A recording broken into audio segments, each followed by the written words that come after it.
Hello everyone. कल हमने Uptake of nutrients in plants में पैसिव एब्जॉर्प्शन ऑफ आयंस के बारे में डिस्कस किया था।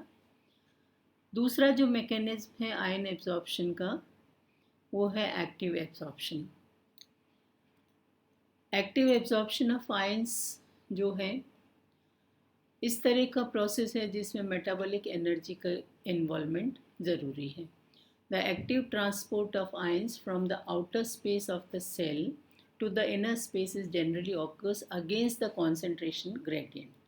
Concentration gradient से मतलब है कि जब रूट हेयर्स को एनालाइज किया जाता है फॉर आयंस तो सॉइल सोल्यूशन के कंपैरिजन में इन रूट हेयर्स में 100 टाइम्स ज़्यादा आयंस की प्रेजेंस देखने को मिलती है। उसके बावजूद भी फर्दर जो है आयंस का एब्जॉर्प्शन होता रहता है, ये कहलाता है against concentration gradient.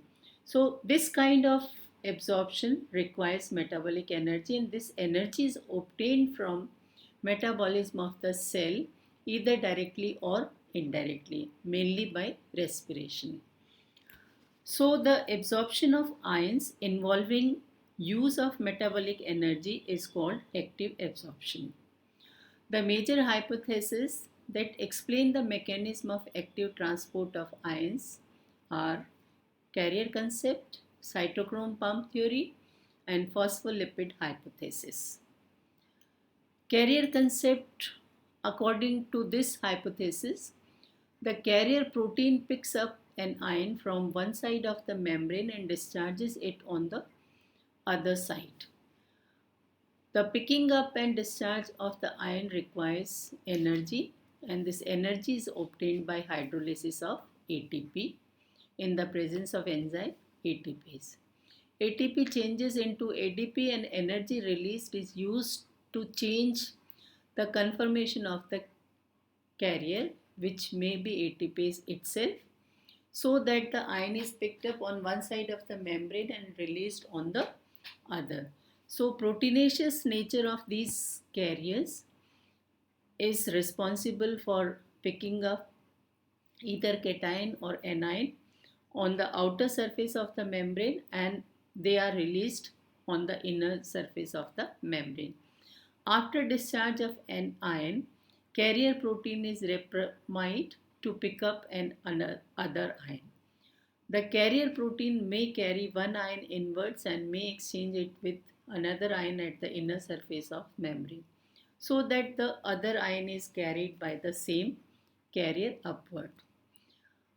To understand the carrier concept theory, here is a diagrammatic representation, and you can see that this is the outer surface of the membrane and this is inner surface of the membrane, and this is the carrier protein which either binds with anion or cation according to its nature.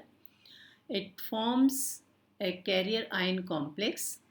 This carrier ion complex moves in between these two surfaces, membrane surfaces, and when it attached itself to the inner surface, it breaks down, it releases the ion inside and moves again upward in the form of a precursor.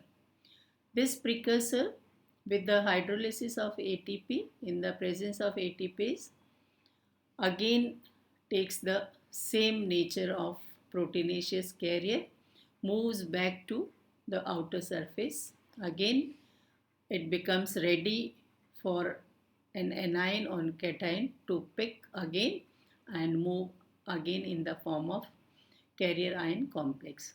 So here in carrier concept theory, both the types of ions, cations and anions, they are both picked up by these carriers and they migrate to the inner surface of the membrane.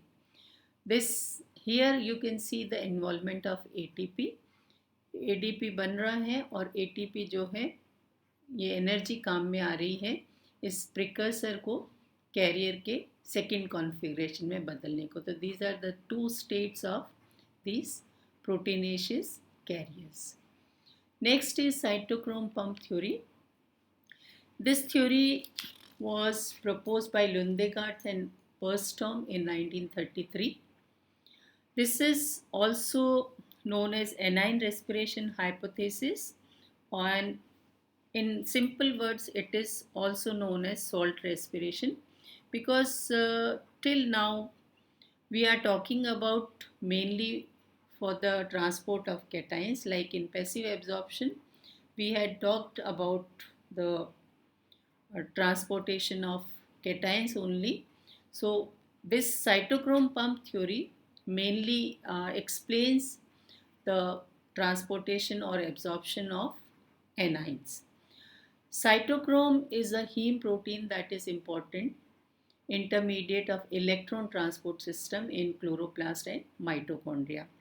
Since this theory is related to respiration, anions are transported across the membrane by cytochrome system. Energy is supplied by respiration. As we all know that respiration is a process where lot of energy is exothermic reaction, so lot of energy is being liberated.